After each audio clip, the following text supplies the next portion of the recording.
Hi, I'm Dr. Richard Abbey, coming to you live from Palo Alto, California. Wondering if you've ever wondered what an ADHD brain looks like. What if you could go into somebody's office right in your community and see what that looks like?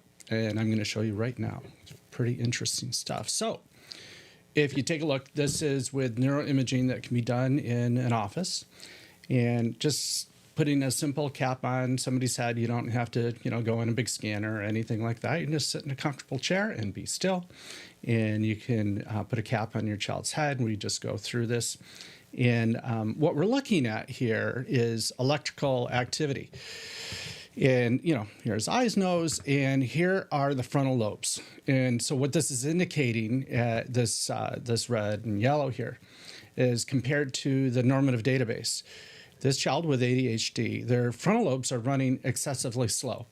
So, one of the things you can think about is if you've ever been really tired and you're kind of groggy and you're trying to concentrate and maybe it's not the best time to do your best work or balance your checkbook.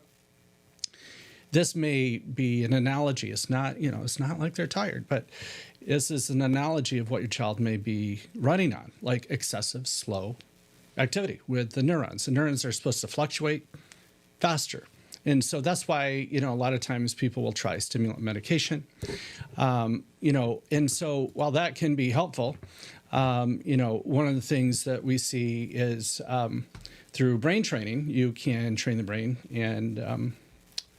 and make it get better. So you see, after training this child's regulation, they learned how to speed up their brain on their own with their own internal resources. And guess what? When you follow up 6 months, year, 2 years, they keep those gains because they learned how to do it on their own.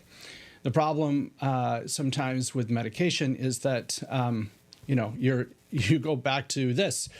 So the medication unfortunately starts to wear off around, 3 o'clock in the afternoon. Unfortunately, guess what time that's homework time. And, it's kind of hard to get started, get things done. And so the other thing is, you hope that, with medication, you're going to get this result and your child's going to go to college and just be great. But the reality is most people take medication for 1 to 2 years and stop. They don't like the way it makes them feel. They won't take it consistently. And so, this is how we may be sending our kids off to college. And instead, if we can invest in their brain and teach them ways to really help themselves, to increase that brain activity. This is also where our executive functions take place. So later, as we grow older, we're supposed to be able to plan and organize and execute and follow through on our homework or our commitments and show up on time and, keep our book bag and all these things organized. That's where the higher order parts of the brain are in those frontal lobes. So it's really more about attentional control. A lot of people have this misunderstanding like, oh, my child can, focus on video games for 2 hours or 3 hours on end. But what kind of attentional control do you need if, bombs and things are going off all over and you're doing all this stuff that's really fun and engaging?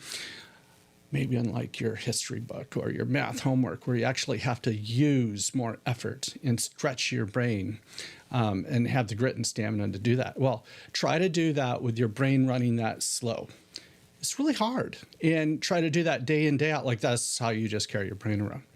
And so what's amazing is with modern technology, doing imaging like this as part of your child's assessment, we get 50% of the information just from the imaging. And then you want to see, actually what can they do from focusing for 25 minutes on a test, or learning and memory and their academic skills. But in order to do a comprehensive test, you probably want to really look at this because, when